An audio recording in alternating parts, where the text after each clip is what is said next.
we're going to be having some great conversation, Pat. I don't know if you were listening to our Bounty Killer and Ninja Man conversation. No, I missed that. And Minister of Reggae and all of that. Yes. Recap. We had we had a huge conversation earlier about the fact that Bounty Killer and Ninja Man was asked by the Minister of National Security in Jamaica to give a lecture to motivate the police. So it was a forum filled of police in the audience, and they took the podium and they gave the lecture on, what they think the police need to be doing and the state of the country and so forth and so forth. So the question was, should Bounty and Ninja pursue politics? Should they now move towards being in politics because it was so well received, And, people are calling in and giving their opinions on whether they think it's a good idea. Some people are thinking it's not a good idea. We were talking about the fact that, of course, someone said that if a reality series star can become the president of America, they don't see the fact that why Ninja Man, who is still currently on trial for murder, can't go and talk in front of the police about how to solve crime in Jamaica. So it's just interesting. That is interesting, but they're already holding down the crime by sort of easing out the steam out of the pressure cooker slowly. That's what music does. It allows us to feel through the expression of people more, that are better at putting it in their craft in a way that makes joy and comfort. So they're already doing that job. I think it's very visionary of the police to have them come and talk. And really, they are already public servants. Now, not just by virtue of doing that lecture or seminar or whatever it was, but because of how they've lived. Some people look at it and you get mixed reviews on it, because some people are saying, why them? Why not, artists who have, cleaner, images and but records? But why and should so artists forth, do that if there isn't an institution that's been consistently supportive of artists in Jamaica? Why would they in an organized way involve themselves in the thankless job of politics? Anybody any cleaner, they wouldn't even be able to even be effective. They'd be effective. I don't know you. But they are ineffective because many more people know the name cartel than know the current prime minister's name. Yeah, correct. So they're already more powerful, and that's why they're opposed, like officially and surreptitiously. I think that's why they are always opposed, because them get more gal than the politicians. Oh, wow. Yeah. People know their names. Pat McKay is in the building, people, and we're going to have a heated conversation. Of course, those of you who don't know Miss Pat, Pat has been in radio forever. It seems so, yeah. It seems so. I was at Lincoln's inauguration. Wow. So we're gonna have a crazy conversation. I'm gonna reach out to some of my broadcasting friends all across the world, and we're gonna have this conversation centered around the current climate of dancehall. Of course, Pee Wee is also in the building. Soundman. Pee Wee, are you still with Cranium? Yes. So management team of Cranium. One time you were management team of Collie Buds. Mm-hmm. So you definitely can speak about the current climate of today's dancehall. Pat, your credentials are, I can't even list your credentials. Pat, stop paying attention to the room. I'm looking at the users that are logging on to you, like Press the Roots and Sean Six and Serious Ting and Scorpion. Shouts to everybody. Exciting people that are listening. Shouts to everybody tuned in. We broadcast on a Monday night to 29 cities across the world. Of course, big up to everyone who's listening. Father Dread. Pat McKay is, just one of those personalities here in the States that, when you speak about radio, it's definitely impossible not to mention her name. Yeah, I was speaking to Bobby earlier, Bobby Condis today, and he told me that he started with you. He did. He was we started doing, major mainstream reggae radio together. Wow. Yeah. So it's been a while. It's been a while. So you can definitely speak on this subject. Of course, those of you, the number is 718-554-8598. If you're calling in from the UK, 44-208-068-0507. Those of you, of course, calling in from Canada, the number is 647-484-7826. It's the international show on your radio. And every now and again, we like to bring in guests and have some very, very constructive conversation. Those of you in the Caribbean, those of you who are in Gambia and know that it just costs so much to call the radio station, we have a WhatsApp number for you guys, and the number is 347-264-0392. 347-264-0392. 2. So let's get it going. SoundChat Radio on a Monday night.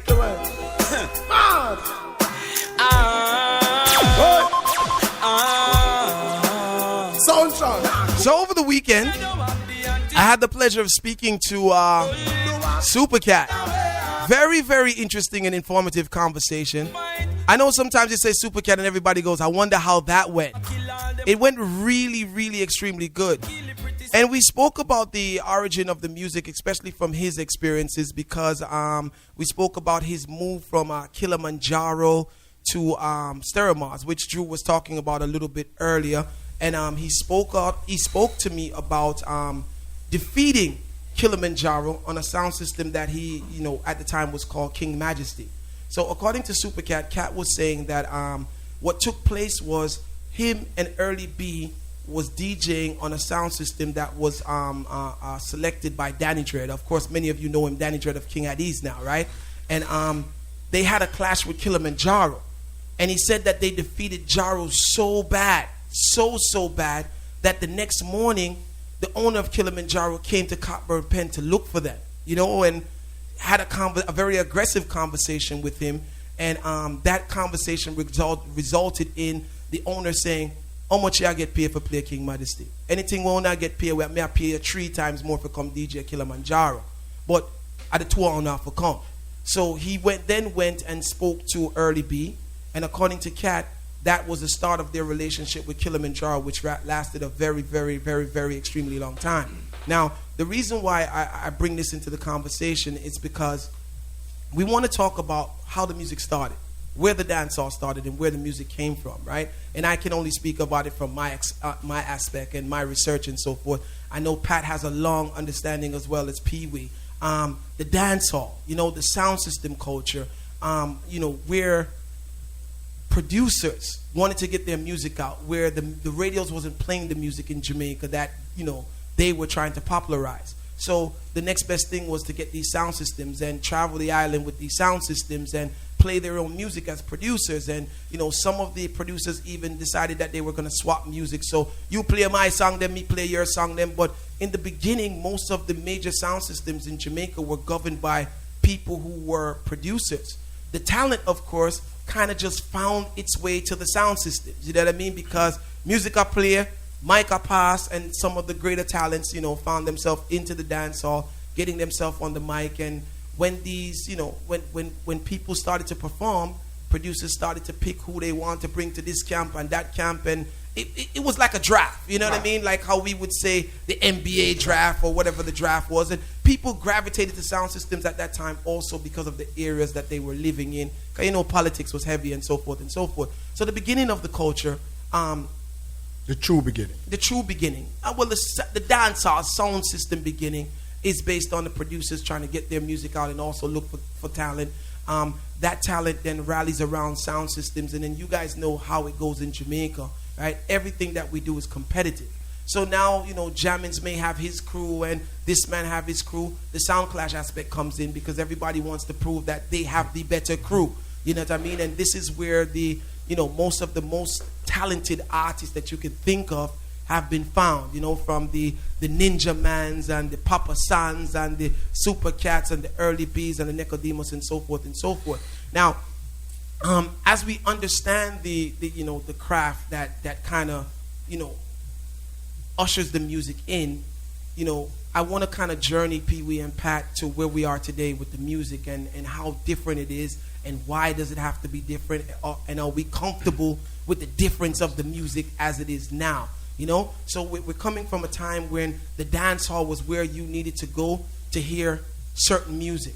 And at that time, it even got a little bit more, what would you call it, special than that, because, certain sound systems only played certain songs and certain artists during that time. So I forgot to Pat Sound if you wanted to hear a wicked cut of this Dennis Brown song, and you got Chin Sound if you want E.R. Gregory and so forth and so forth. So the sound systems also played music that identified who they were. You know what I mean? Until the music becomes extremely commercial. One of the things that takes the grip of the music away from the sound system culture is that the artists start to become popular and they start to become stars.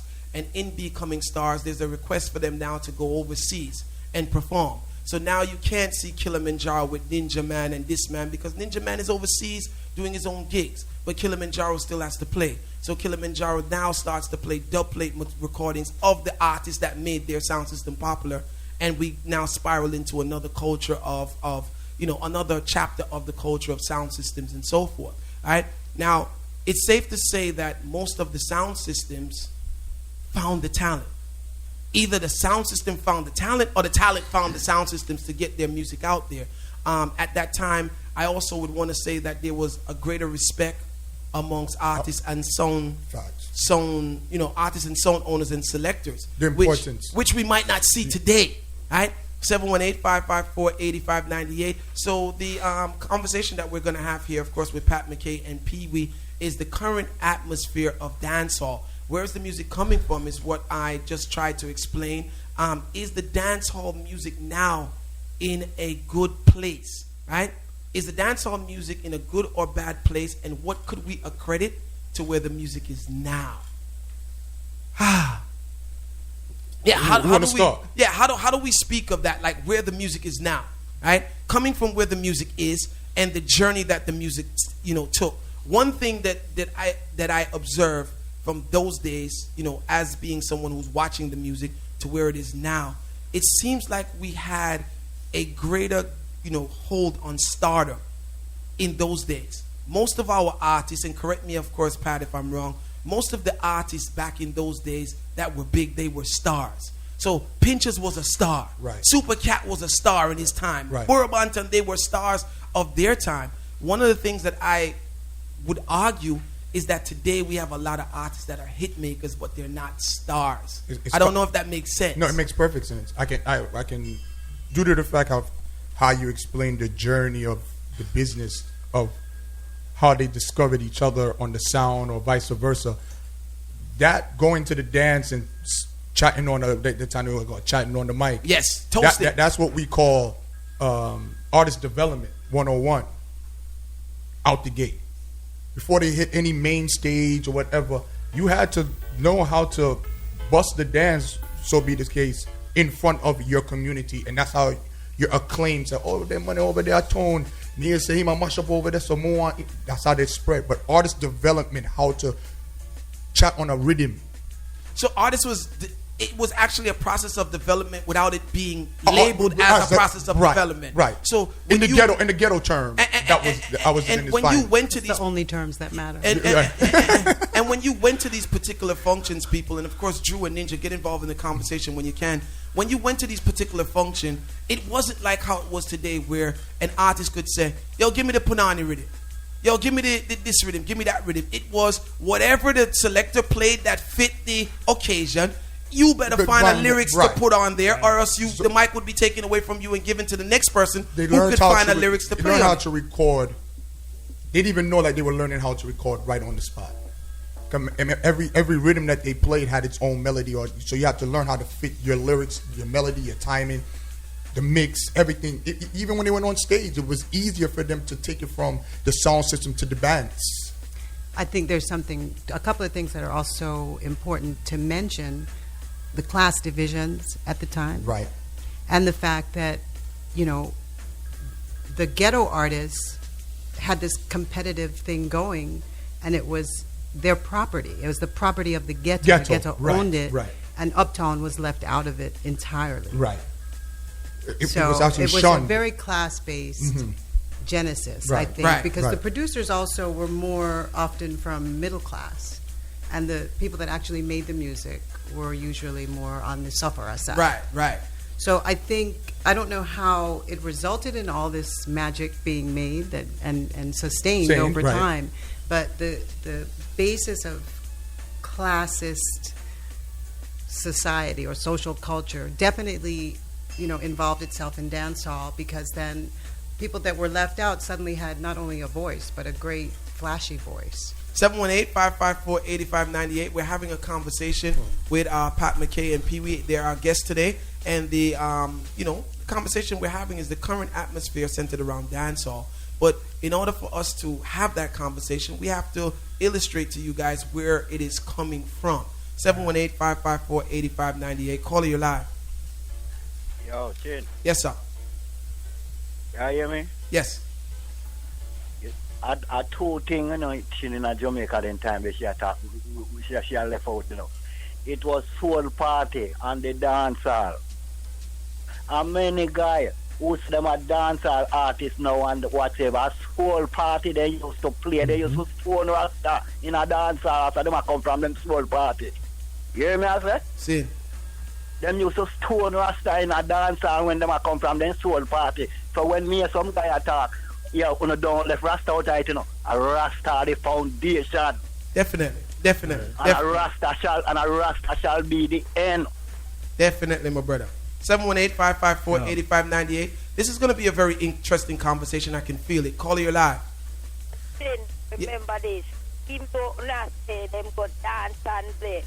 If them not bust the place and the zinc fence, them not keep down and them not get no forward. Them not go have nothing either. Them have to try till them get that forward there. Lady Ann. That forward there.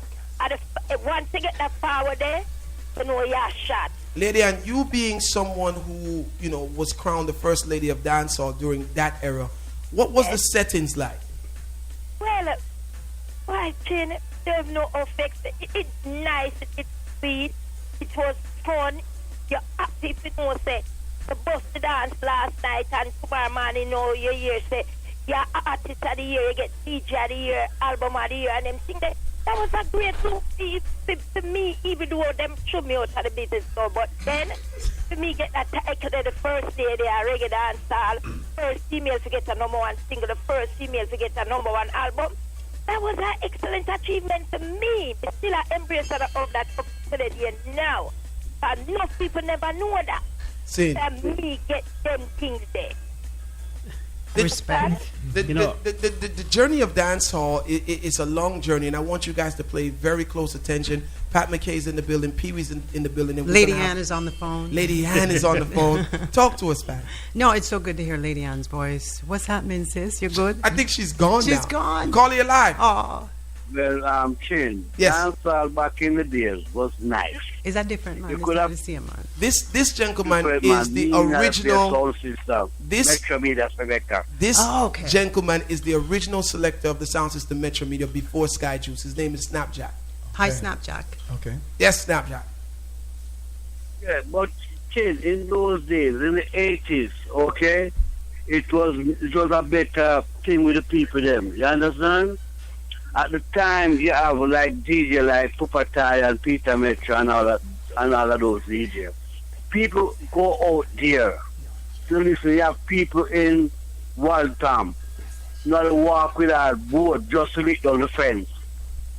How Lady can't tell you that. How was, before you go, Snapjack, how was talent discovered in Jamaica? Like, who is an artist that you saw develop right in front of your eyes? Because a whole heap of artists pass through Metro Media. Yeah, well, I see a lot of art. But my favorite artist back in those days, in the 80s, was like Tiger. When them time Tiger, they from Black Star, you understand? And I'll come a standpipe come work from Metro Media Sound. You have Pupatai, he was a man in Village Farm. Every time Pupatai was a mic, the dance mash up. You understand? What you could have. But back in those days, it was much better, nicer, because everyone want to do something and be good. 718-554-8598. Miss Pat, I see that look on your face. The climate of dancehall is what we're talking about right now. No, but I just, there's also a bit of misogyny that makes Lady Ann's journey a little bit more important than we may think that it is, because it's just not like there were a lot of women doing it. Right. And they throw shade, big and bold. Me greet a man, him greet you, him not greet me. What's that? That's just straight shade. Right. But that's very much a part of, one of the social aspects and at that time. Gender relations, and especially at that time. At that time. We're talking Neanderthal. But you think females are still having those problems? It's easier to get in now, right? The whole the word. The proof is in the pudding. If it's the same for women, why aren't there an equal number of female Right. artists, or Well, even a close Great point. proportion of Right. female Great point. artists. So it cannot be any better. It goes back to the talent you know, pool. There's still. See, I mean, that I can't think be that- the only thing. It cannot be the only I talent. think that- because there should be 10 Rihannas out of Jamaica. Right. I think that We got at least 10 Rihannas in Jamaica Right. now today, I promise you. Right. So it's not talent pool, Pee-wee. 10 you know. 10 Rihannas in Jamaica without 10 managers to manage them. With managers that want to do something else with them. Hey, But that's it the can thing. go on and on. I mean, That's the thing. I think that there's talent in Jamaica based when it comes to females. But I think that it's not as hard as back then, but it's still hard now. Because as a female, you go into a studio, the engineer, the producer, the manager is not basically looking at your talent right away. Hold on. They're looking at how you look, your presentation, you know, what you're wearing, and then they try to... Yes, so the bar is different. Right. Because it's a bunch of to make reggae, you know. I mean, I'm not saying everybody's not good looking, but it's not like the majority are. Right. So it's like, why does a girl have to look a certain way to be put on? Right. When a man can, Wacky, I could give you endless examples. Yeah, and you know, I heard Jack Scorpio say this, so it's no disrespect to the music, but Jack Scorpio said, in a them days there, for bossy you have to be an ugly man. Right? That's what he was saying. Right. You know, so he was saying But people, this is a handsome, light-skinned, middle-class Jamaican man. You know what I mean? So, Jack said, So that just simply means he was hating on people that looked half as good as him. Jack said, people like Shabba, Is that the translation? General Trees. You know, he named a bunch of them. I said, oh, are the ugly man them run dance out the way that... But I could never see Shabba as not good looking based on what he was doing. Right. I never thought of Shabba as an Wait. unattractive man because he was. Mr. Loverman is one of the But I sexiest guess they say videos back you will then, ever the see. uglier you are, the more talented you are at the time. No, the more likely a producer is to not be threatened by a handsome black ass. Sorry, can we curse? Can we curse? That's I'm not a sorry. curse. Okay. 718-554-8598. Call you live. We're going to get into the meat of this conversation. Call you live. I can say one more thing. In my time, it's female. It never based on your looks or your shape or what you wear. You'd have to have talent. There you And go. I never say you'd have to have talent. You'd have some pretty girl like Sister Verna and Sister Faith and them girl, pretty light-skinned girl from uptown. And they never get nowhere in the business because they never have the talent. They never know if it talk on a rhythm or ride a rhythm or them something there. They didn't have the magic. You see, that more I'm saying, like, go back to what PV said earlier. To Ben, when dancehall come up with a better filtration system for you get the better artists than before you reach the studio. Right. Because if you couldn't advance in the dancehall, there's no way you're gonna make it inside the studio. Where nowadays a man can make a record named House and it's out on the street tomorrow without any kind of filter system. If you say, all right, this is hot, this is good, you sound good, you just straight tune their road. Oh, that tune, a big tune. Why? So, talent in them time. Them can't pick up yourself because them cut me off for them time. I call them cut me off fast. I don't know why them afraid of me. Them cut me off in a pot and I got me gone now. Them cut me off. Oh, okay. But maybe by accident. all right, all right. No, they willfully do it. I regular thing. 718-554-8598. Love We're having a radio. serious conversation here about, you know, the current atmosphere in dancehall, and there's so much things to talk about. One of the things that I observed is and it's just my opinion, and you guys can weigh on it, the lack of stardom in dancehall. I think today we have artists, but we have very few stars. I think that, you know, in the late 80s, going into the 90s, maybe a look part of the 2000 there, you know, there was actual artists that had hits, but they were actually stars. You felt their presence when they walked into the room. When they walked on a stage, you felt that the artist was there. Now I just believe that, you know, the industry is full of, you know, artists that make songs. They have a good collection of songs, but I don't know if I can call them stars anymore. Why? I'll tell you why. No patience. Because them set, they can go in their house, put a record out, go on Instagram, Facebook, whatever, get a couple of following, them things say them tune out. But it's one song. And then when the song, them thinking, I gotta make 2, 3, 4, 5, 6 songs. That stigma that I have to keep on putting out material. So song I kill song, they can't keep up with the demand. They bring down themselves. So that's why they're not a star. So before they become stars, they kind of Dilute their own importance. All importance. to have too many tunes Too out much. at the same time. So it confuses the music buying person. Like, which of these in songs today's do I get? society Because of music. each of the songs is marginal. We Right. don't have one big bust out hit that you would know when you're going on Apple Music or whatever. You Right. just know you like this artist. And then when they've just begun a career and they have 7 tunes, and you say, you know what, it's easier for me to get something else, and you just go on to the next thing. Pat, let me ask you this, right? As someone who's been doing this for a while,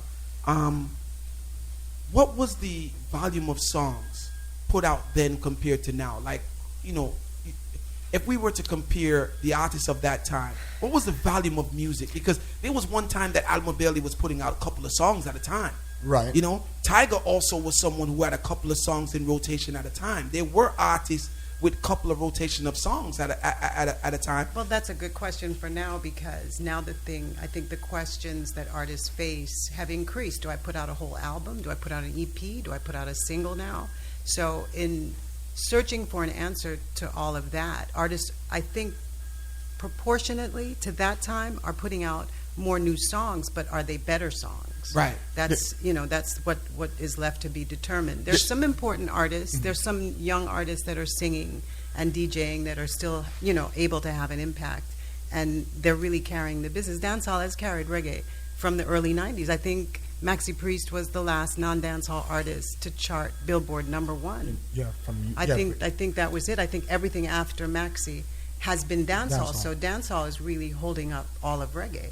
Not that the people that talk about, some whatever of reggae, which is craziness, they like hearing that argument, but it's a fact. Everything charted has been dancehall since the early 90s. Not singers, unless they're from Canada. Big up Canada. Magic did a great job, with their reggae track. So you're saying that since Maxi Priest, I'm not aware of a non-dancehall successful Jamaican artist on the charts. 718-554-8598. Not another singer. Shabba, we can also add to that list. The phone lines are going crazy, by the way. As an artist who's been putting out, because at one time Shabba was also flooding the dance hall with music. Yeah, but if he's flooding you with Wicked in Bed and, Get Up, Stand Up, Man, like if he's doing that. If he was flooding, how many the talent pool was less though? You think so? Yeah. We have he was that strong. He was he was that strong. And he had a strong team as well. And he wasn't ugly. No. These are the words of Jack Scorpio, not the words of Mons Hall, right? Now, what I'm saying is that Shabba was like flooding at one time. Think about it, Drew. Yeah. At one time, Shabba, we were dancing to and partying to a lot of Shabba's But understand catalog. the power when you got a 7-inch and it had the Digital B label. That's what I was going to say. And the production. said Shabba. There's no way you could resist playing that. Right. Yes. But also Tiger. We said Tiger, right? But when we talk about stardom, Shabba is the blueprint of having the structure and the team at the time. And pay his dues. Come up. But think about this, and I just want to throw a monkey wrench in it. We did see, Shabba was the pinnacle, but we did see some stars emerge out of Jamaica without any structure. They were just natural stars. Tiger was a natural star. Natural star. Pinchers, natural star. Oh, to what level are we talking about? Are we talking worldwide, or we're talking about coming out of our culture? Our culture, stars, right? Now, Capleton, right? There was a list of them that and people might get upset. This is just my opinion. Then you had the artists that was hit makers. You had maybe like a Baby Wayne. He was never a star. He was a hit maker. You know what I mean? You would have maybe a Simpleton. Right. This Major Mackerel at one time he was a star in Jamaica. Yeah. You know what I mean? Right. And if you go behind, you go further back, look at John, they had their days of stardom. The Josie Wales, the Super Cats, the Ninja Mans. When these guys got their Peter Metro, when these guys got their was able to sink their claws into the industry, they weren't only hit makers, they were stars. Today, when you look at the industry, we got a lot of hit makers. Well, not much hits, but you understand what I'm saying. It doesn't go hand in hand. No, but what I'm saying is, and correct me if I'm wrong, the phone lines are ringing. It doesn't go hand in hand anymore. It used to go hand in hand. Tiger had all of these musics flooding the industry. He was a star. One time Sanchez, star. You know what I mean? That doesn't happen anymore. You'll have an artist who has the biggest song coming out of Jamaica. He's not a star. Can't even put 300 people. He's not a star. And some of them even may have a catalog of 10 songs that they can do a good stage show, but they're still not stars. And when you say they're not stars, are you meaning to say they're not good entertainers? When you see the show, it's flat? no, I mean that's Charisma? that factor that when you walk into a room, you command that room and your presence, and people are like, wow, this Who's artist that? is here. Right. You know what I mean? It's not there anymore. When Pinchers stepped on a stage, it was like, wow, Pinchers is on this stage. You know what I mean? Sanchez. You know, the only artist that I kind of see has that really, really real star power, and I'm sad to say, and I could be looking over a lot of artists, is Barris. Barris still has that walk on stage, Barris is here. There. You know what I mean? Right. Not many of them have it. The Marleys Anymore. have it, you know what I mean? But not much have it that's coming out of the new culture. Oh, new culture. I was like, and where? But I think that Ask yourself where though. Where? for them to be stars, they need more time to develop. I think that as them boss and get a one song or Call a up two this song, them send them over to perform. They don't have enough time to get enough material, enough craft to actually marinate into it. Because if you look at the new artists, some of them can't perform on stage. You know? You reminded me of a conversation with Coco T, and it was advice Junja Laws gave Coco T, which, you know, Coco T, when he first started recording, Call up he this came out hot. But Junjo advised him not to tour till he had a good 7 to Nice 10 catalog. songs. Right. So when he did tour, and the first place I believe he told me was Europe, but I know he told me every place sold out, or they had to switch to bigger Chin, venues. you seen because it firsthand. He hadn't performed abroad for a long time till he had a good catalog. Now, you know, and this just happened very recently. There was a huge record in Jamaica last year. It really didn't get further than Jamaica. Did very well for the artist. The artist toured. Where's the follow-up track?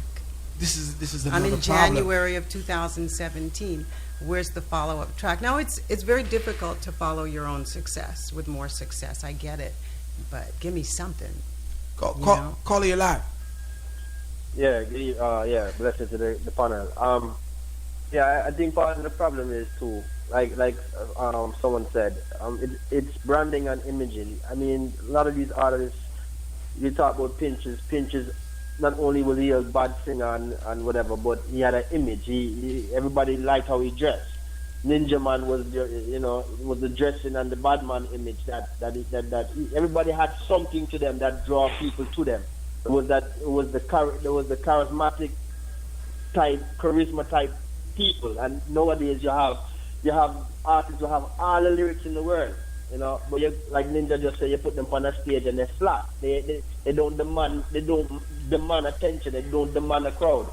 And you know, and you can relate that even to the sound business and selecting. You know, a lot of that, you know, Showmanship. The crowd attention. Yeah, it's not there anymore. Showmanship, exactly. So I think that's a big part of the problem. And the showmanship aspect will take you back to the dancehall, like we said. If you stand up in front of 300 people every night, you learn how to interact with a crowd. Call you live. Yes, you know what I feel to these artists now, they need more dancehall, because dancehall not keeping like one time, so they don't get to go out there, do what they have to do, and all of that. They don't have no chance. I think we're in a different climate of the and business it demands too. a change Yeah, on the part of the everything's artist. changed. If there's less dance hall, when you do get on, act like you know. Right. Let me ask you this, Pat, because I mean your opinion counts. How do we define stars today? Because I think the way we define stars, or the way I'm defining stars, is different than how it is defined today in the industry. Like, how do we spot an artist today, and how do we put the criteria to say that's a star? Well, for me, even to say I'm gonna take on to say even the challenges, I'm gonna help even mentor or manage an artist. Can you sing or DJ? Because I'm not gonna play the yes man. Right. That's the main problem we have. I got a bunch of virgins. Yo, my friend, them saying the tune bad, you know. The tune odd. Your man, him odd. No, the tune is bad.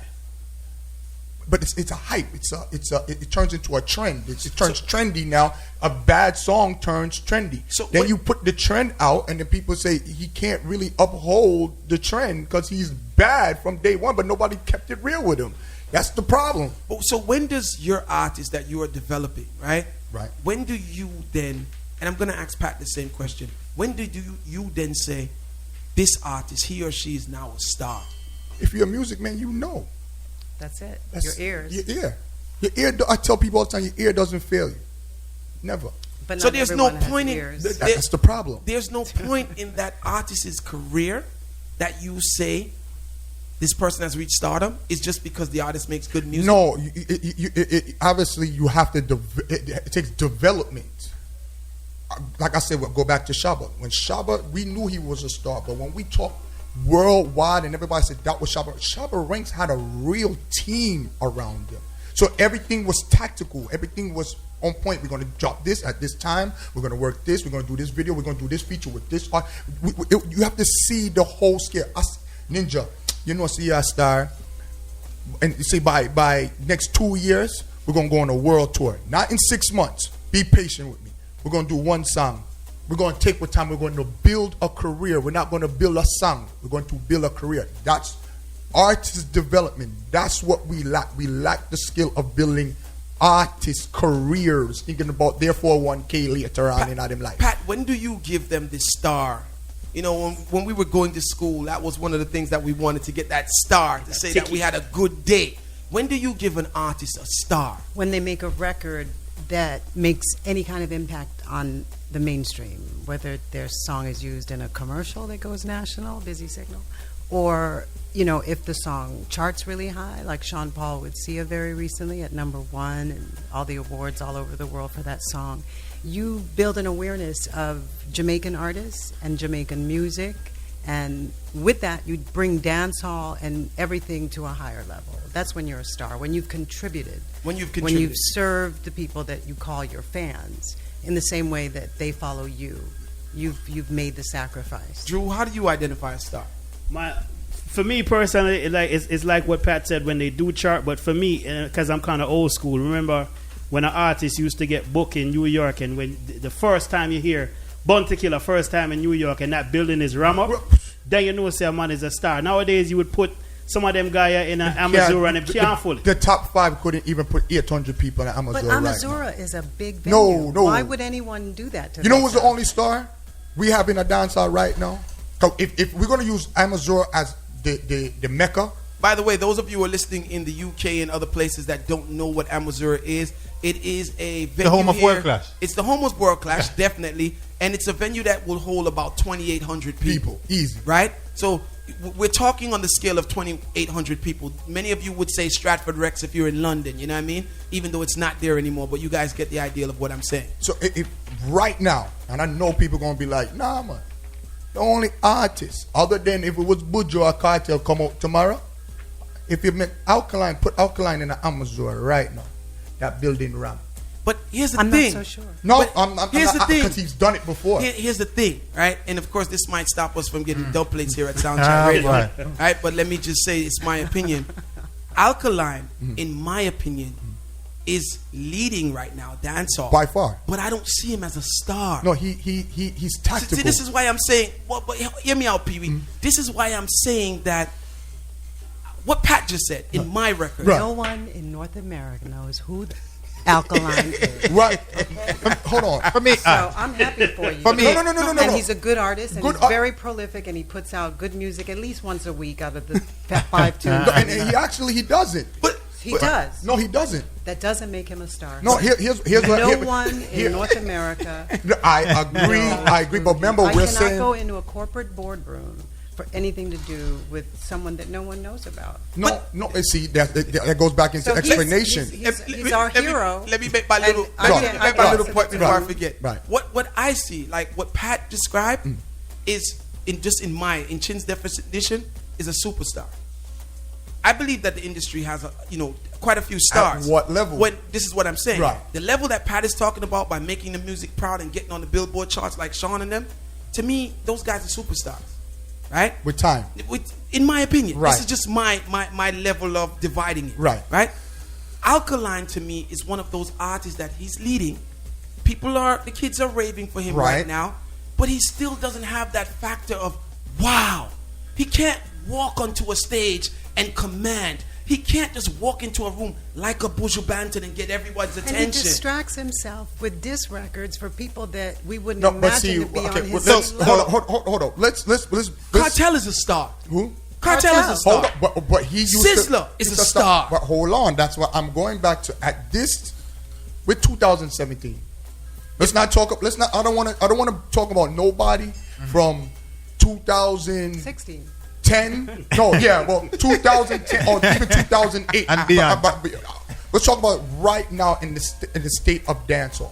From a pick, we're going to talk dancehall. I'm not talking about worldwide, because if so be the case, my artist Cranium is a star. That's a star. He just came off into a 3-month tour with Tory Lanez across North America. That's a star. That nobody saw, but like I said, he has a team behind him that everything is tactical.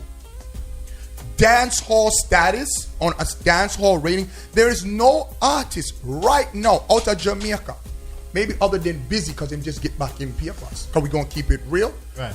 That if I say tomorrow, I say Alkaline in tomorrow, I can ram up that because I've seen it done before. And it's tactical. But so you're discounting like Popcorn and whatever. Popcorn's a star. Poppy's a star. Hold on, but Popcorn ain't got no visa, so I'm trying to make money in the U.S. Let's look at the ability though. Right. Let's look at the ability. He's never been here. He's going to ram up. He's going to ram up Amazon. Let's look at the ability. Let's not look at it as money. Right. Take it out. Take out the fact that anyone here is a promoter. Correct. And let's just look at it from the culture of where this thing is coming from to where it's going. Right. Right. You still have to make an attractive package of yourself. You have to be an attractive product. Right. And you have to have something that I believe in as your image. That I'll invest my time at winter cold, So I believe my house in a cold weather for here too. So it's got to be that good. There's some people I would leave my house in a snowstorm for. So like I said, you said Cartel, right? Cartel was a star. Cartel's a star. And certain things, movements, tactical movements that Cartel did in his career as a dancehall artist, like bleach him skin, do certain things. This kid did it in his own format. Put the contacts in his eyes and. But it didn't command. It didn't command. Chin, were you at Missouri the first time this kid came over there? Ooh, Alkaline. Were you there? No, was that the show with Movado? Which was a tactical move by Movado. But I didn't count that show though. But no, you have to count that show. No, because you know what? NYPD, I was there. NYPD was trying to shut down the show from 2:45. No. EY don't count that show. I don't count that show, right? Because there was also another star on the stage with him, which is Movado. My brother, I was there. We talking about stuff. You said when Movado came on the stage, we didn't care how them want to feel. When Movado come and say, "Hey, Movado, cool. Where Alkaline there?" All right, so let's put Alkaline. Let's put Alkaline aside. Okay, right? Please. Let's put Alkaline aside, right? Who else would be a star in today's culture of dancehall? Popcorn. Popcorn is a star. Correct. Massacre. Right? No. He's trying. Maybe stars there. He's a good artist. Right. Good hit maker. But like you said, him not reach stardom yet. Because my point, and the phone lines are blazing, by the way. I hope you guys are enjoying this conversation as much as I'm enjoying having it, right? My point is this. No, y'all ball for Popcorn. Yeah, my point is this. Just keep it in honey. Based on my... You left me out there with crickets. I mentioned Popcorn. I get crickets. You say Popcorn, Jen is like, yeah. No, man, don't say that. I said Popcorn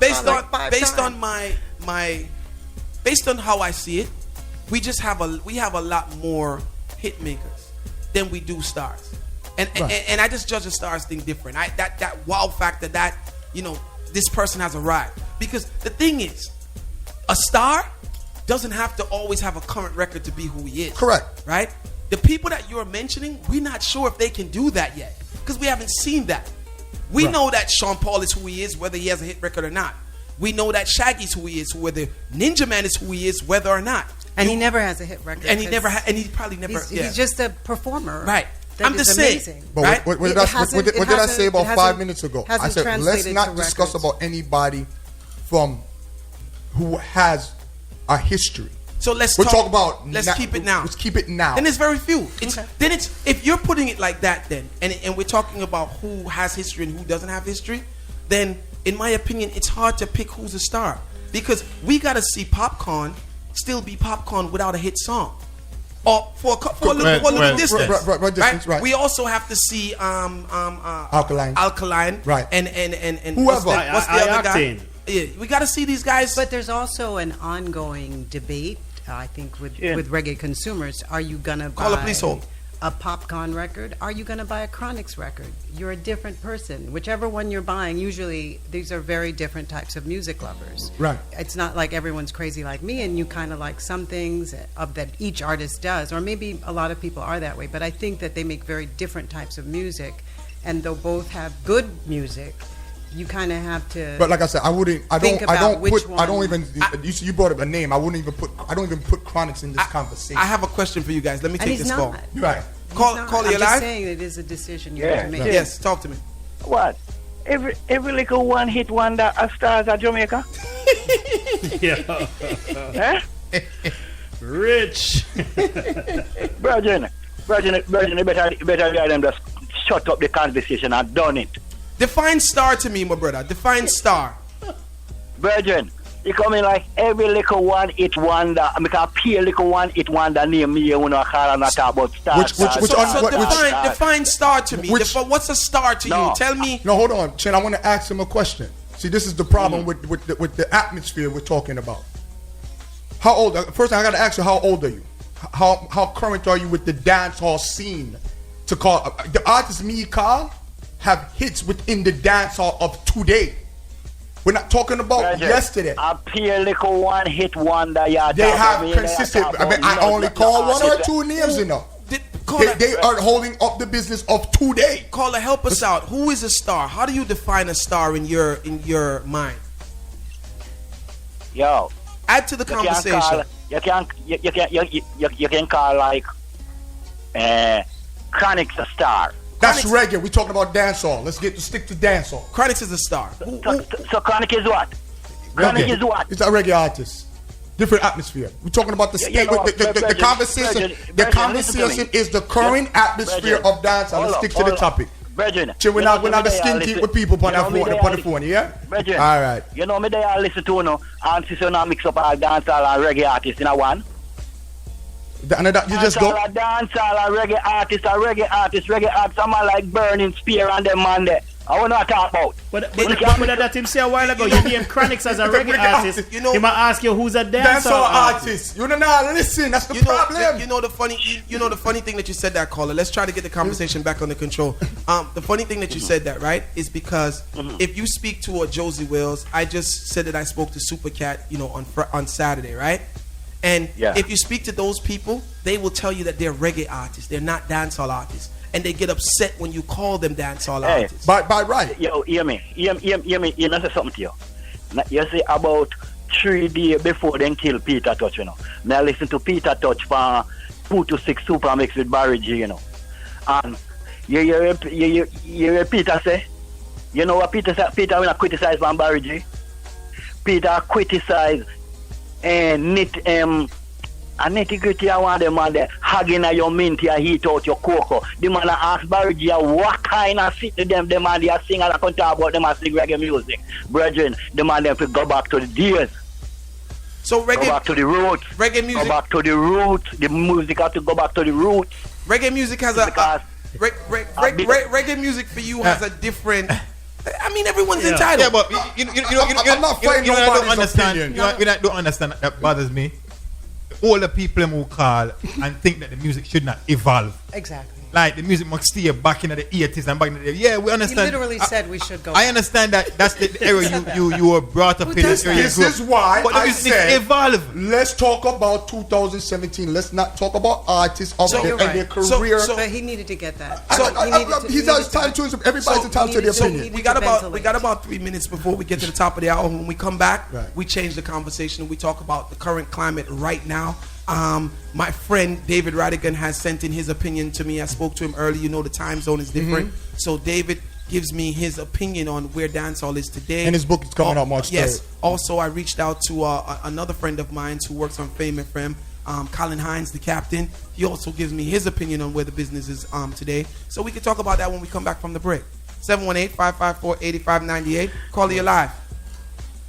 Yeah, but we gotta be honest. The industry is not looking for superstars. They're looking for hit records. So guys trying to make hit records. Nobody's trying to be no superstar no more. I agree. Past, man. I agree. I gotta agree with that. I agree with that 100%. You're right. I think that they're trying to make hit records, hoping that making hit records they become superstars. But some of them think they must start after they make the hit record. I just 2 days ago I saw on internet who have a song, Facebook Hero. Him have a song I wrote. No, them then a song, man. Them no, but me show you anybody your man will put out song, you know. Call you live. Hello. Hello.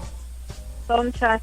I just want to talk to Pat quickly when you get a break. You want to talk to her privately? Not really. Just want to heal her up. See, she's listening now. Heal her up. Okay, Miss Pat, I was happy to turn the radio on and hear your voice. Thank you so much. That's very nice. I miss you, but I'm happy to hear you. I always enjoy your programs back in the days. Thank you. I'm still on. I'm on Sirius XM a lot. If you you're have satellite radio. Yeah, I direct programming for the reggae and the gospel channel. Okay, all right. Okay, so enough about me. Thank you so much. Yeah, man. Good. Bye-bye. Good. Bye-bye, love. Pat McKay, of course, is in the building. She has done so much for radio. Has been on radio for quite some time. Her opinion definitely counts. Pee Wee's in the building. Manager, of course, of what's his name again? Cranium, and also Carly Buds, formerly part of Carly Buds' team. So he definitely has a lot of experience.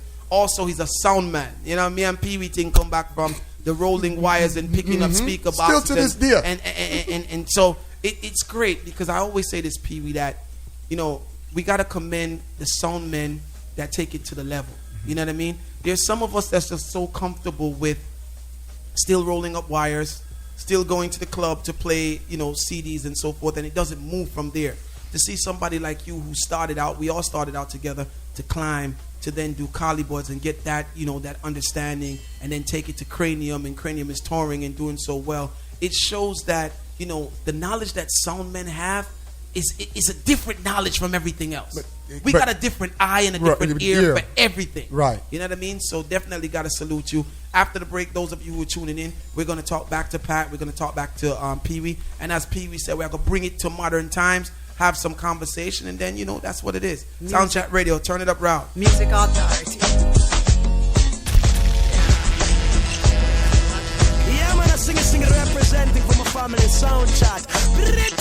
Musical shot, you hear that squeeze? So I spoke to, you know, earlier today we spoke to David, and, you know, I wanted to give David his opinion on the current, you know, atmosphere of dancehall. So here is David Radigan giving you his, you know, his opinions on the current atmosphere of dancehall. Let me see if I can find Mr. David Radigan. Chin, I think what we have to remember when we review the situation regarding modern dancehall is that it is essentially created, as it always has been, for a very young audience. If you're an elder, you will have a view on this, and I have a view on it. But in the same breath, the music that I particularly enjoyed did not prove to be very pleasant to my father's ears. And I think it's been like that for generations and upon top of generations. The music is always evolving. We may not understand some of it. We may find some of it objectionable. We may find some of it extremely vacuous, as indeed we do, I'm sure. And we're all entitled to our opinion because it is a free world. But young people will make the music that they want to make, and it will appeal to the people that it appeals to. We can't sit in government and judge this. We can offer opinions. There are elements of modern dancehall that I find unacceptable because of the subject matter. But there again, obviously this has an appeal to the people who are enjoying the music, who are making these young stars popular in Jamaica. My main comment is, does this transport and export beyond Norman Manley Airport? This, I believe, is the question that has to be answered to modern young music makers on the island of Jamaica. Jamaica is famous for its reggae beats.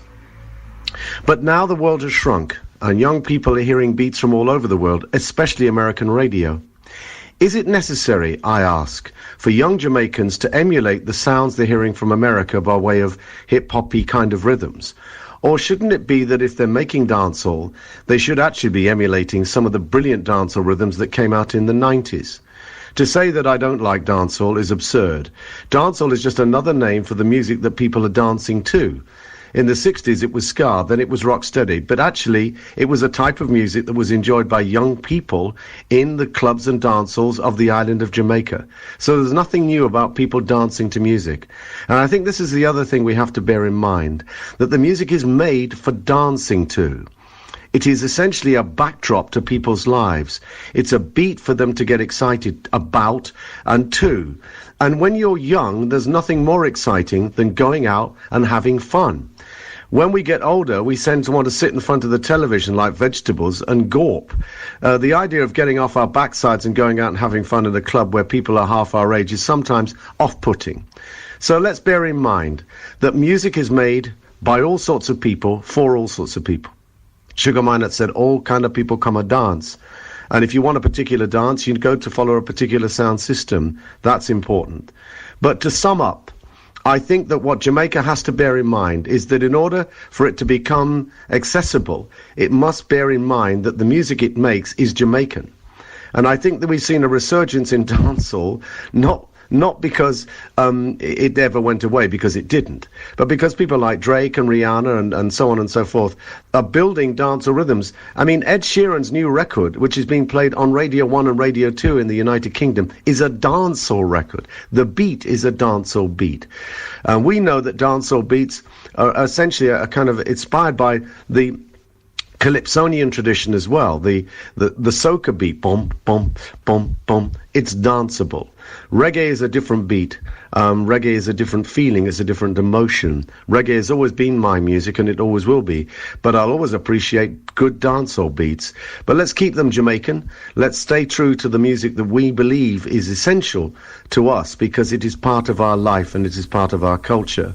And when I say ours, I say that as a non-Jamaican living in England who's loved the music of the island of Jamaica since I was a boy of 14 when I first heard ska. This is David Rodigan in London for SoundChat. Over, but most definitely not out. Thank you, Chin. So, Pat, what do you feel about what was said by David? Do you agree? Are you kind of agreeing? You totally disagree? I agree with everything. He didn't say anything profoundly, inaccurate. No, or inaccurate at all. It's an interesting perspective. He said nothing wrong. I bristle at the strict division between reggae and dancehall. I've never seen anything divided become stronger. So I think that I remember when there was a concerted move to separate reggae from dancehall. And I remember thinking at that time that we can't afford that. Reggae no reach no way yet, and now we want to separate Jamaican popular music into two different things. Mm-hmm. And it really, there are artists I've spoken with that agree with me, that don't really acknowledge the differences. Yes, it's music made by younger people, and it's different than what we made. Right. Older music makers will tell me, but it's a part of what we do, in the same way that you have like jazz and you have classic jazz. They're all part of the jazz family, and so it is with reggae. It's just the more popular Jamaican music made by younger people. I agree with David very strongly about authenticity being something very exportable and marketable. Authenticity has to be there, because when an artist, and there is a trend, artists get put on by American rappers. So now, are the American hip-hop consumers going to adopt you? And what do you say to the dance hall fans that made you attractive to this hip-hop person that brought you in? Because you're acting in a way that could lose you your core if you don't get a grip. And Are you talking about somebody in you particular? haven't been embraced by the American hip-hop community either. So authenticity is the key. If you're you, nobody else can be you. And so that's always a safe place to be. And you always think that, the reason why the hip hop guys came to you to sign you is because they love what you do. Exactly. But now you want to be like them. Yeah, but now when you sign the contract, it's like you feel that in order to take it to that level, you have to become one of them. Yeah. And it kind of doesn't work. It's like, you know, your artistry is to be you. And once you become who you signed to, or, you know, it becomes a problem. But then you see the full circle with artists like that now wanting to embrace their core again. Yeah, but that's what usually happens. But in time, you're over. Yeah, in a way. You know what I mean? Usually, nobody really want to hear this that usually anymore. happens, The and we've time seen pass. it. We've seen this, and we can name. We won't We're name, but we've now, seen it. right now. You know, but it goes back to having structure in a team to and good advice and understanding the climate of what's going on in dancehall, what is going on in the mass world of music, and trying to go really international, or trying to be on these major radio stations. Pee-wee, as a manager, how does this, and I would love for you, because you've been through this corporate signing of artists and all of this stuff, right? Like, to me, in a perfect world, right, if I managed an artist and the artist was offered a deal at whatever big record company. Correct. Yeah, the money's on the table, and yes, the money can change my life. Right. Right? But I would still want to know how my artist is going to be marketed, what is going to be expected of my artist, because in my mind, I wouldn't leave everything on the label. In my mind, I would be thinking that, well, if you're going to sign me and I'm the biggest reggae act in Jamaica, or dancehall act, if you want to, distinguish it, right? Right. I would think that the management and the artist would then want this commercial label to go back and sign some Jamaican producers to work on my project, so my thing can sound closest to the real thing that I was signed for. But usually what seems to be happening is that they're signed to the big guys. Correct. And the big guys have Americans working on the music. Right. And the artist kind of just ends up back in Jamaica in Halfway Tree after a year or two. Yeah, they have a big house and they can get a Benz out of it, but then it goes nowhere.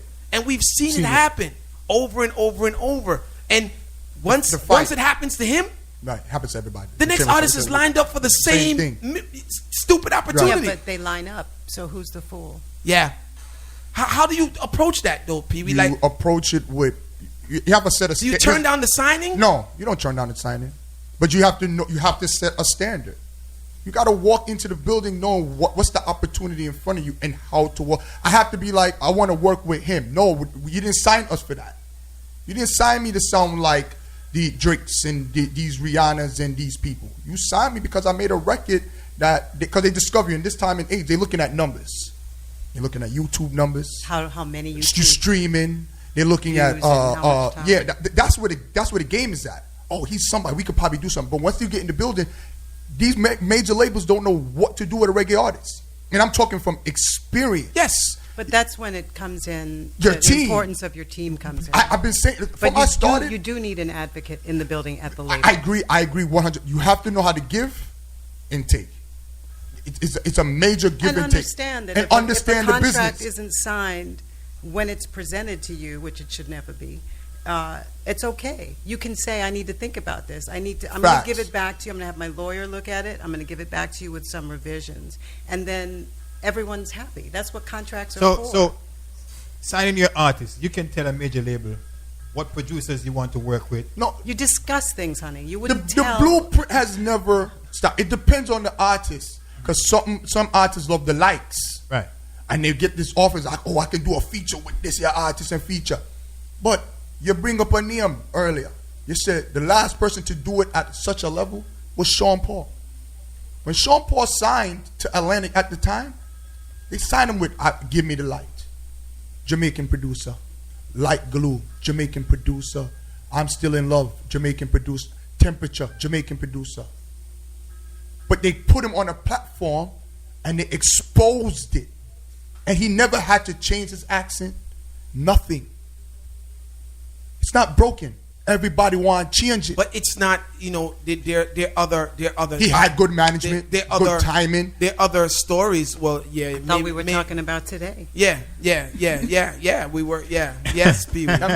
Pat just gave you a sucker because punch I right think there. it's the same subject. I remember one time they said Elephant Man did sign to Bad Boy, right? Sat for We 5 never years. saw an album come out of 5 years. It did 5 come years? out. It came out. the Olivia Newton title, Let's Get Physical. Yes. Now, After yes. 5 years. Caller, please hold. Please hold. And Bad management. I would Just talking. listen. I will never forget this day, right? And it's crazy that we're having this conversation, right? We were at Club A. We just came from Japan, right? And with Elephant Man, and we were in the back room, and Pee Wee was there, right? I don't know if you remember this day, Pee Wee, when Ellie was telling all My of us- dance, Yes, school yes. uniform, it was my Yes, party. Yes, yes, yes. It's my party. And Elephant Man was telling everybody that he's gonna get signed. Puffy want to sign me, you know. He's gonna get signed. Yeah. You know what I mean? And 5 years after or whatever, say it. and the only thing that I saw was a Let's Get Physical video. You guys remember that horrible exercise stuff video some exercise that stuff he was came out again? And then we can't have this conversation without and I love him to death, but it's just an example of what happens. Sizzler and Diamond Dash. That was another situation where actually it worked out in Damon. I mean, Capleton Sizzler and Russell Simmons. Let's that not too, but forget it worked that. in Sizzler. It worked in How far Sizzler back do you favor. wanna go? Well, I how? thought we were staying in the. wait. That's what I'm trying to say. A chin, man, not a me. A chin. Yeah, more your home. Because when I heard the Sizzler signing, I don't see what Sizzler got out of that deal. More than maybe he might try to sign sneakers or so. I don't. Music wise. No, but then let's give David Rodigan credit for recognizing how important authenticity is. Yes. Right. For bringing that up as something Right. very, very crucial. But that's if true. you're misguided, you're just misguided, but- and usually you're not just misguided in one way. It's usually symptomatic. and this is what I'm asking both of you, because you guys know that part of the corporate structure better than we do on this side of the table, right? Like when you go in, do the artists say, okay, before I sign on the dotted line, who are the producers that you have in mind to work on my project? I don't- I'm not- No, no. Because then you don't know what you want to do. No, That no, sounds no. like you don't know what you want to do. You would never go in with that approach. So what is that approach? I mean, it's an opportunity. The label's going to be able to, whoever the producer is, they're going to be able to put you in the room with a particular producer, maybe. But if Chin made me that hit record that brought me to the forefront, me and Chin is going to continue working. So it's up to the artist to continue You have the to stream that let he's me. in. You have a recording budget. But it usually let me record my music. It doesn't go that way all the time, though, correct? Because they're They're misrepresented. The hype. Oh, I could get in the studio with name me a Dr. Dre. So basically, Because it's an opportunity. It was like it's likes. right. Especially the artists that are coming from Jamaica. You're coming from a third world country. No disrespect, but you're coming from a third world country. You see them money applying. Boy, I don't want Dr. Dre say more advice me, I mean, we are going to the studio with him. We are going to make big song. But we are the ones that put it through the gate. And the song is trash. It's trash. Yeah. Because we can't relate to it. 718-554-8598. The Yeah, phone hello? lines are ringing. Caller, you're live. Yeah. Wow. Hey, Chin, Ninja Drew, and special request, Special guest. Special guest, Pat McKay and Pee Wee. Yeah, you know what? Pat McKay deserves a lot of kudos because I remember she was one of the pioneers to actually play the music on the big station like BLS, where most of us were listening to the music on least time stations. So, we got to give kudos, where it's deserved because as a matter of fact, she's right there. So I'm kind of tempted to say she gave Bobby Condors, his big bust, but I don't know how she might feel about that. But I remember Bobby Condors was a DJ on her show. So bigger people like David Levy and Prince Kalunda, people that really, paved the way as far as the music is concerned. You know what? I want to agree with Rodigan 100% about what he said as far as the music and keeping it authentic, because a lot of times I feel when the artists sign to quote unquote the major labels, they want the major labels to put out the music every week or every 2 weeks or whatever the case is, and it doesn't work like that, with the major labels. And since it doesn't work like that, they quote unquote flop or whatever the case is, and they blame it on the major labels, not understanding, these people working with budgets and different artists and whatever the case is. Facts. I think they need to understand exactly how the majors work, and it's not how it's, being worked in Jamaica, where you put 1,000 tunes out, in a month, hoping, that one sticks or whatever. But I wanted to talk about the music and the state of the business. To me, I think the business is it's in dire straits, and the blame goes around on the producers because a lot of them are jokers. What blame, I remember back. What blame? What are we blaming? Well, I was just about to expound a little bit on that. The producers, for example, a lot of them never worked as apprentices for other producers. Right now with technology, to me, a lot of them, sitting inside of their room or whatever, their closet, and they have a Serato or, some specialized computer, and they're putting out, like, they call it music, but I really don't know what You're it is. dating yourself, sir. Huh? You're dating yourself. If it's not for you, you're dating yourself. Dating? Yeah. Meaning you're sounding kind of older and just like you just don't like the music that's being made today, and you're entitled to your opinion. No. It's been stated already, though. All of what you just said was said already earlier. I don't know when you tuned in, but we've heard what you just said already from someone else. Even just to chime in a little bit, when you're talking about producers, I think what we lacked was the elder producers having the time to say, let me bring in a younger producer. It's not scared of territory. It's a very territory of somebody to overtake. But a great example of that would be Penthouse. Your voice sounds as if you're underwater. Yeah, Pat McKay sounds clear, but whoever was speaking to the voice, like... Could also be your radio, but there is a history of what Pee Wee was talking about and saying that, older producers fearlessly let younger producers in, and great examples would be Bobby Digital, Fatis, Donovan Germain. I know their studios were open to young people that were willing to do the work and learn. Yeah. And it's a gap. Everything's a gap. And I guess this is where we go back in time and connect the dots with King Jammins and Steely. Steely used to be the engineer at Jammins Studio until but Jammins used to be the engineer at Tubby's Studio. Yeah, so this is you got to open a door. There's a history there. Yeah. So 718-554-8598. So we're having a wonderful conversation. Pat McKay's here. I don't know when we're going to be able to get her here again. Pee Wee's a good friend of mine, so we could pull him in studio anytime we feel like it. But this is a structured conversation, people. 718-554-8598. And I think this is a good conversation to have leading into February is what we celebrate here at SoundChat Radio, Reggae Month. Jamaica is supposed to be celebrating Reggae Month, but they play foreign music during Reggae Month. You know how the thing goes. They play foreign gospel on Sunday. What are you going to do? So, speaking of Jamaica, I want to go to Colin Hines, of course, the captain. Many of you may know him from Fame FM and some of the other songs, some of the other popular dance halls and stuff in Jamaica. The captain, Colin Hines, gives his opinion on the current state of dancehall.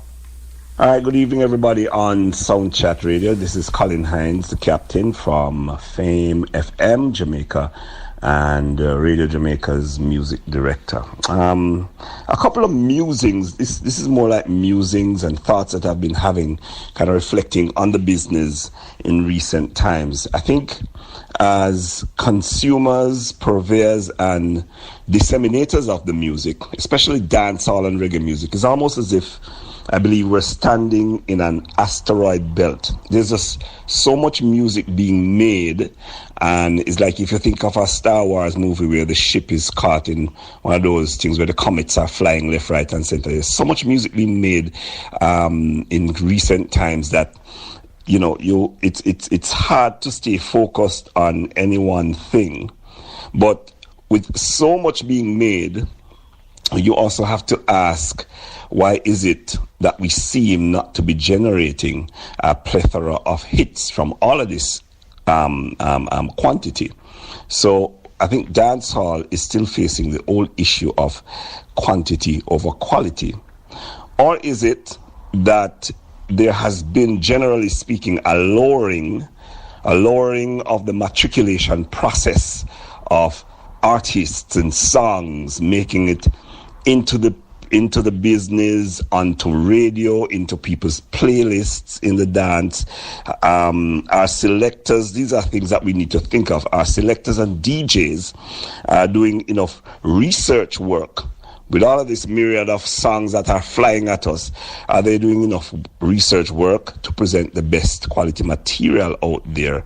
Or Is it that practices such as money pull-up and these things are kind of kidding people and creating the illusion of quality out there? You find that even the stupidest of songs, because a guy wants to make an extra $2 and he has enough people who are supporting a particular artist or a particular song who will flood the turntable with money, that song gets ragged and presented to people as if it's the best material out there, therefore creating that illusion of quality and therefore aiding and abetting the lowering of the matriculation process in terms of what we're now seeing and feeling out there in the dancehall space.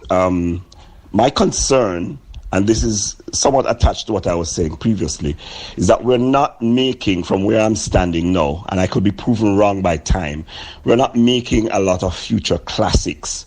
I think we're more inclined to do that on the reggae side because you have some new generation artists who are really and truly bearing fruit. But as far as hardcore dancehall is concerned, I don't know that we're making a lot of classics. One good thing that I've seen, though, is that dancehall is still very feisty and still fiery and still hostile and still aggressive to an extent.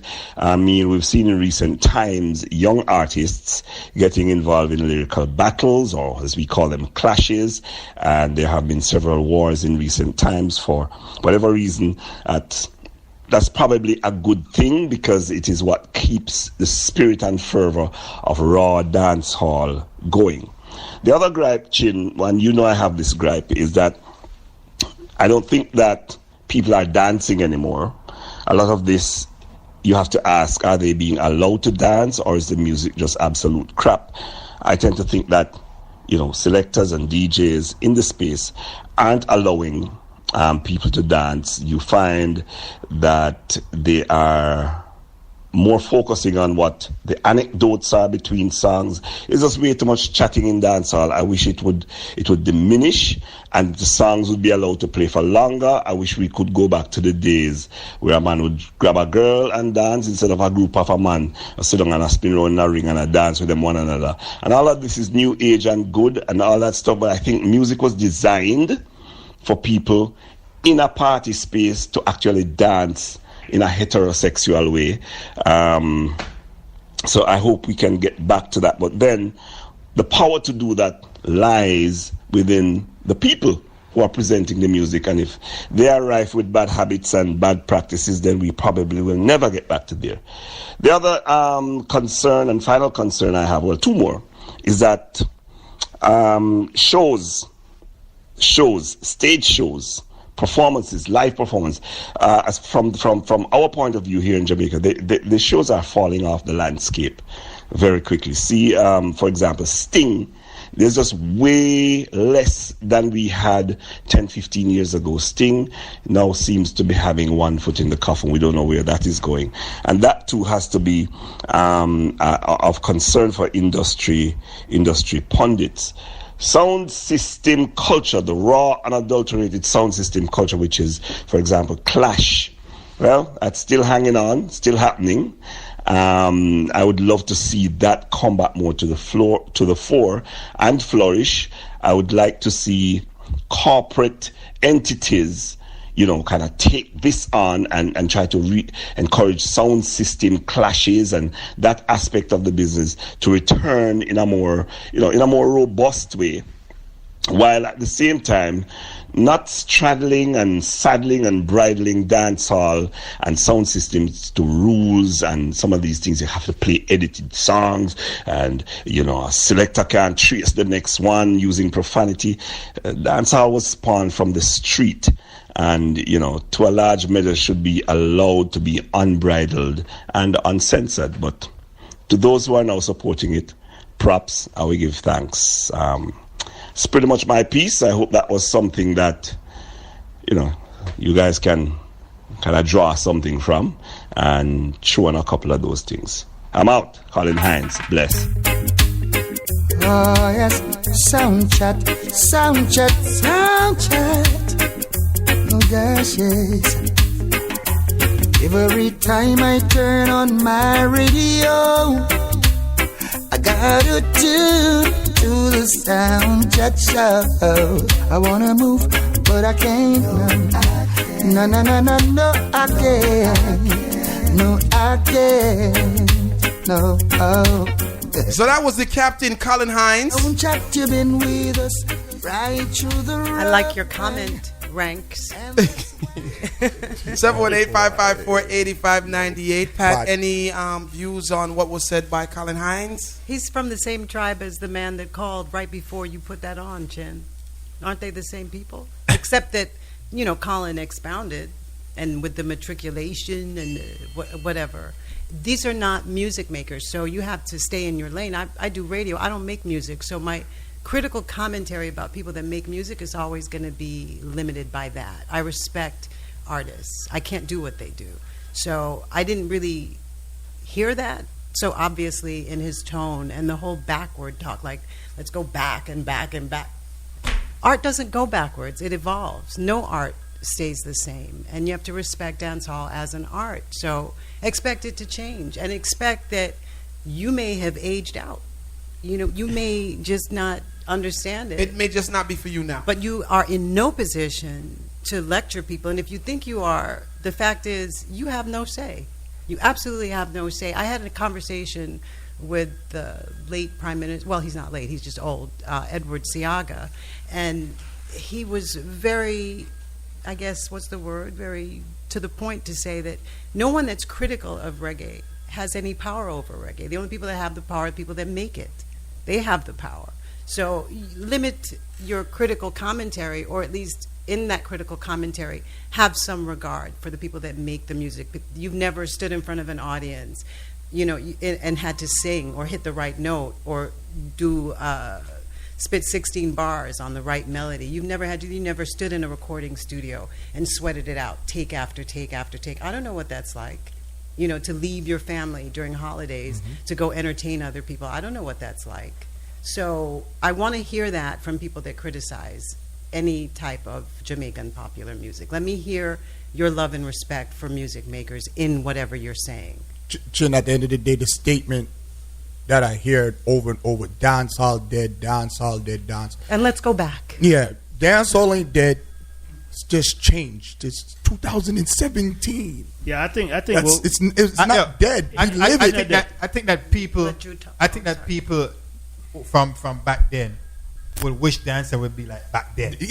Yeah, we stated that from early, the like 80s, the 90s, right, which was great era, which is a great era of music. We're now in the 2000s where the generation changes. The people who's coming to dancehall, they are younger, so they have their own mind, their own way of dancing. We might not like it, or we might say, "Oh, that's not good," but that's their way. You know what I mean? The younger generation of people. If you ask a younger person right now, what about a 90s record, an 80s record, they must say, "How foolish is that?" Because they wasn't grown on that. No. So they know what they know now. Yeah, it definitely don't dead. I just think the dynamics behind it has to change. Like we said, we need a better filtration system since we no longer have the sound system. So we have to find a way now to get the good music quality the over quantity. And the thing is with me, all right, me that say me an old boy now. So enough time, me might not hear a song, but you know, me keep my mouth quiet. You want to know why? Because me have to remember when me a come up and the things that my father them used to find fault with, me did love. Right. And I try not to fall into that trap. So me might hear an alkaline and me hear I'm not really check, but me keep my mouth shut. Because like I said, music is not for me for define at my age. Because me not in the party them like one time. So I said, me can't determine what act again. My time passed for that. I mean, you're going to like what you like and you might not like what you like. You know what I mean? Something might play, so I may not like that, but you might not like it, but another generation like it. You know what I mean? So hey, you have to stay in your lane. My only thing is that the new music that comes out of Jamaica need to be more properly presented. I think that a lot of music coming out of Jamaica, like every day music. And I think that everybody, once you have a computer, feel them can make music. Right? And I think the artists or play music. Yeah. So I think the artists them now need to do a better way of selecting who they work with when it comes to dancehall music. Because you have the man them now making dancehall beat, which is not dancehall beat. They're taking a little hip hop, a little pop. But we can't. That's another thing about what I'm saying. Dancehall is dancehall is what it's 2017. We cannot fault these young kids. if it's in America, Jamaica, whatever, how they produce what they hear. It's their culture now. We cannot fight it. The more we fight it, is the more we're not moving forward with the business. Okay, if that's the case, then it's a business. But if that's the case, then what is dancehall then? What is dancehall? I was told dancehall was a setting. Because if dancehall, if we're saying that the music is dancehall, it's part of dancehall, and the music is changing, is it still dancehall? The music is changing. We're now hearing more kind of a hip hop beat in dancehall is a culture. So are we saying that, the music changes, so is that also dancehall? I mean, you have to go deeper than that. All right, you say the thing is we're boxing ourselves when we say dancehall. Remember, dancehall is a place. Why does right? Dancehall is a place. And right now, let's face it. Why should we limit the definition? The world is a smaller place due to technology. So a man out there, Jamaica make a beat, he's gonna watch TV and hear a beat to him like from a man of Canada or a man of Africa or whatever the case may be, and he might mash it together because that sounds good to him. And him live at Jamaica. I mean, we are going like say back in the days, Jamaica was influenced by hip hop. Remember me live at Jamaica, I say man a spin pan them back a break dance. There's always been an outside influence in Jamaica on what them do. So right now the influence is more than ever because of the internet. So the music can't sound one drop bass on every song because of that are the popular thing. It's always gonna be popular. But what you're saying now, right? How about you have the American artists them making dancehall with it? Well, that is our fault because it's not a fault. It's no fault. No. But check it. What I'm saying earlier was authenticity, right? If we are moving from it and we see them, it's being taken up by the foreign artists and they're having success with it, we have to look back on ourselves and say, maybe we need to go back to the original formula. It's not a going back, though. I think that it's a moving ahead. I think it's a love of self that says, I'm good, and what I have is valuable and valid enough. So I just need this. I just need to do this. I don't need to do what that person is doing. I just need to do what has fed me and what sustains me and what I have in my heart as an artist to express. Me personally, the word like you said, the word dance has evolved with time. So at this point in time, this is just my point of view. Dancehall has turned to be a lifestyle, a culture. Same thing when we first started, it was rap music, then it turned to hip hop, which is hip hop culture. You understand? They said we don't like rap. They got the same fight. Rap, we don't like rap. So that means that dancehall don't have no bass where it has to sound like this to be dancehall. At this point in time, not necessarily the word has evolved. Consider that I'm playing, you play Barris Hammond in a dance, right. And you'll play Vibes Cartel in the same dance. So is Barris a dancehall artist or is Cartel a reggae artist? And it seems, far-fetched to even try to have that argument because they're making Jamaican popular music and all of it is reggae. Reggae based. And we also have to consider too in a ninja. Remember, in 1985 when Jammys then put out the first computer rhythm, that changed everything. Cause remember, up until that point, everything was live instrument in a studio, Computer rhythm never exists. That changed the entire business. Enough man never happy about that. But here we are today, computer music and make from 1985 in a dancehall until now. I mean, has to be a crossover. I want to change the dynamics of the conversation slightly because I know you guys have to run. But there is something that is also on the top of everyone's lips now. Well, industry people, and I think it's definitely something of interest, right? Taurus and Anthony B. Yeah. You know what? Can we squeeze in that Taurus and Anthony B? Can you give me your views on that? No. Taurus and Anthony. Give me your views on. You can't shoot on the side. No, I just love the pasa. First of all, let me just put that. How are you digesting that whole situation? To just be a grown up for a moment, it's not cool that artists, colleagues are putting themselves in this position, but it's weird.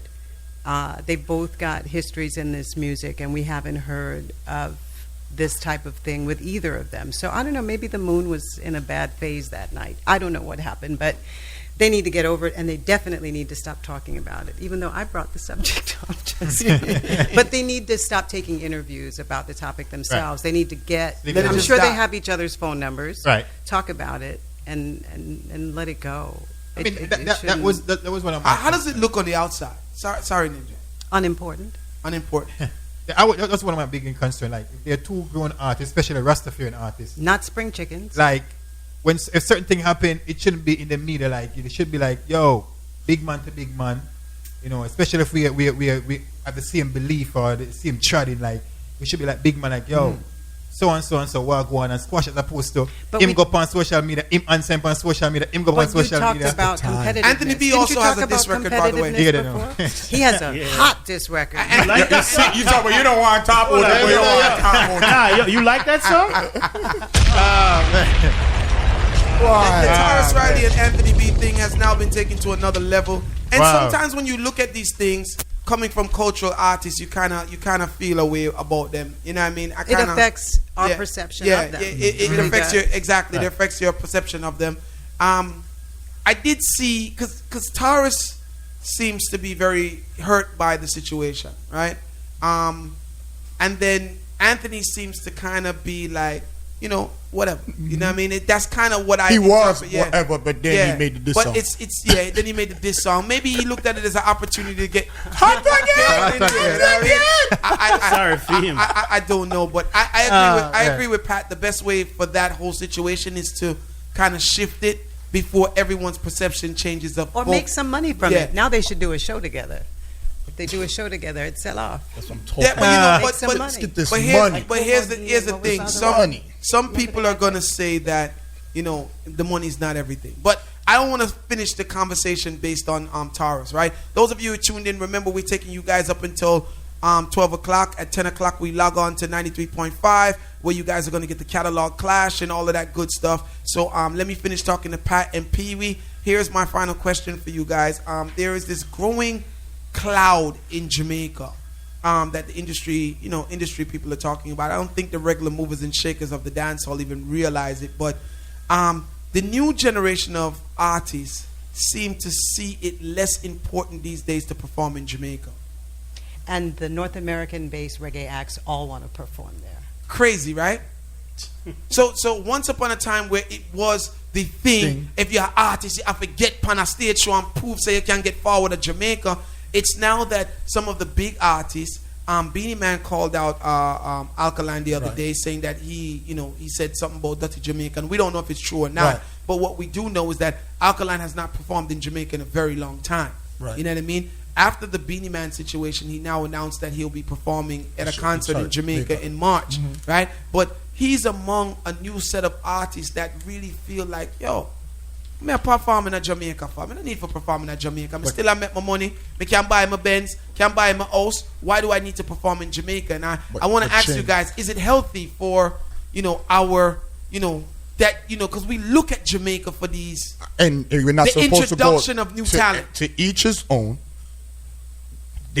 That's if you're from Jamaica, that's your background. That's what that kid is tactical. I'm not defending him. I don't have no stocks in him or whatever. But he also hasn't performed in the States in over a year. You are an Alkaline fan. The kid is hot. Yeah, right now. But he's not the only one though. But we brought up his name and the situation. So it's not like he's here performing because he hasn't done a show in the States. Everything that kid he's doing now is tactical. Beanie Man caught on to it and said, "What weird? Me I run up and down and me I perform and this one there and him up at song. But what happened to Alkaline the people my ball?" Beanie Man just called him out. So now, okay, it's like Alkaline said, "Damn man, he caught on to my thing." So, oh man, I gotta do a show now. The show just makes it even more bigger than it would have been if a regular promoter, because that show Alkaline is performing in March. Is it a healthy atmosphere for the culture coming out of Jamaica if we have a new crop of artists who feel that money is everything? It is really unimportant. This is the thing Look now, at Sting. No, but here's the thing, though, Pee Wee. Like, I understand that you're saying get the money. No, I'm not saying that, but that's why they're looking at it. They're looking at the business part and don't understand what the culture's about. Yeah, but it's like you're looking at the business part, which is important. But there used to be this alliance to the culture that seems to now be being shadowed by how much I can earn. So because I can jump on a plane, even though I don't have a visa to go into Canada or go into the US, me can go Africa, go charge $40,000. Africa is big, right? Me can go Trinidad, go charge $30,000. Me still I come home to Jamaica. Me still I drive my big car. You being the man where I travel the whole world. Me and you have the same car. Me have a bigger house than you. Me don't need for perform in Jamaica. Like, is that healthy? of course, it's their what they feel to do. Their reality. But what does that do for the culture in which we all go to Jamaica, and Jamaica is supposed to be the mecca of dancehall and reggae. That's not debatable. We're not supposed. It is. Yeah, but if this seed keeps growing, we may lose that mecca. If all of the hot artists or the new generation of artists feel that it's unimportant to be on the stage show. So I think need another hour to explain that one, because that one is too deep. Not only that, but reggae sustained itself for 60 years. I think it's going to be okay. I really don't see it failing or being. So you guys don't see, you guys don't feel any way that like there's a malaise over dancehall? No, I don't feel that. And one artist, R2, R3, R4, Namek. The fact is, though, that you can make more money outside of Jamaica. So I don't see that as a radical move on his part to decide that he's going to focus elsewhere. It doesn't sound radical to me. There's a limited amount of. He's focusing elsewhere, right? He's focusing elsewhere, which is fine. But is Jamaican people in Jamaica make his records hot? It for sounds him to be able to focus elsewhere. I get your point, but it as Chin said, it's a different time, and those material things. But understand, the material things also come along with the bleaching psychology, that pathology. It's the same thing of aspiring to something that you really aren't, and that also can't make you into someone different. You just think it might. Because no matter how big your car is, you're still a human being. You still have the same wants and needs as everyone else. No matter how much you bleach your skin, you know how the Father painted you. You know it. 718-554. And we know it too, because you look crazy. 8598. Thank you guys for joining us. Of course, at 10 o'clock we switch over to 93.5, so we lose our 29 cities. Thank you so much for coming through, Pat. Pee Wee. Left a half hour ago. I know. Big up Uncle Eli. I was trying to hold you here in the studio because so much people are so thrilled just to hear your voice on good to be SoundChat here. Radio, Thank and you I'm for so having glad me. that you passed SoundChat, through. big up. Of course, Pee Wee, we're not showing you as much love because you're not a stranger here. You're here all the time. Big up right? Pee Wee. But big up Pee Wee, of course. Thank you guys for tuning in. I hope that the conversation was fruitful for those of you listening as much it was for me. I'm always honored to have good conversation here in the studio. Big up, of course, to Colin Hines and David Radigan that gave us, from where they were, they still contributed. And again, turn up your radios loud. We're going to take a commercial break at the top of the hour, but when we come back, we're going to go right into it. Thank you guys so much.